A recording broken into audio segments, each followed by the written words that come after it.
ഭഗവാനെ സമ്മതിച്ചു കൊടുത്തേ പറ്റൂ. പൂമുഖവാതിൽക്കൽ ചൂലുമായി നിൽക്കുന്ന ഭഗവാൻ അല്ലടി, ഭഗവാൻ കൃഷ്ണനെന്ന് തന്നെ വിളിക്കണം. എൻ്റെ പൊന്നേ, അത് ആലോചിക്കണ്ട. 16,108.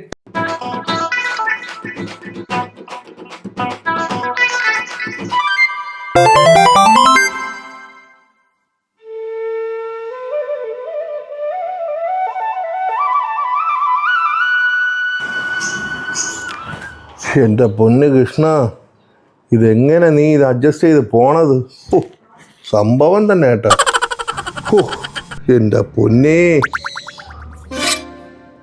പൂമുഖവാതിൽക്കൽ ചൂലുമായി നിൽക്കുന്ന താടകയാണെൻ്റെ ഭാര്യ. എന്തോന്ന് ഭഗവാന്റെ അടുത്ത് കുഞ്ഞുവിനാ പറഞ്ഞുകൊണ്ടിരിക്കുന്നത്?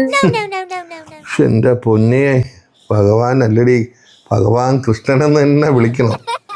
ആ, അതുകൊണ്ടല്ലേ ഭഗവാനെ കാണാൻ ഗുരുവായൂരൊക്കെ ഇത്രയും തിരക്ക്. ഞാൻ അതല്ലടി ആലോചിച്ചോണ്ടിരിക്കണേ. ഓ, ഭഗവാനെ സമ്മതിച്ചു കൊടുത്തേ പറ്റൂ. അതിലെന്തോ ഒരു ചെറിയ കാര്യം കിടക്കുന്നല്ലോ, അതെന്തോന്ന്? ഉണ്ടടി.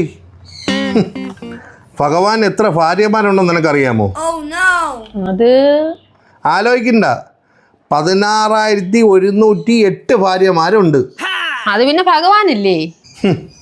ഭഗവാനായിരുന്നാലും മനുഷ്യനായാലും ഭാര്യ തന്നെ. ഭാര്യയ്ക്ക് എന്താണ് കുഴപ്പം?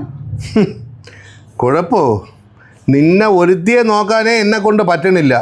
അപ്പോഴാണ് ഈ 16,108 പേരെ എങ്ങനെ ഭഗവാൻ നോക്കണമെന്ന് ഞാൻ ആലോചിക്കണേണ്. ഓ,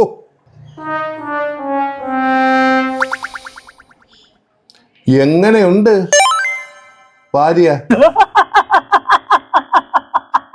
ഞങ്ങളുടെ പ്രോഗ്രാം ഇഷ്ടപ്പെടുകയാണെങ്കിൽ പ്രേക്ഷകരായ നിങ്ങൾ നൽകുന്ന ലൈക്കും കമൻറ്റും ഷെയറുമാണ് ഞങ്ങളുടെ മുന്നോട്ടുള്ള യാത്രയുടെ ഇന്ധനം. കൂടെ കാണുമല്ലോ, കാണണേ.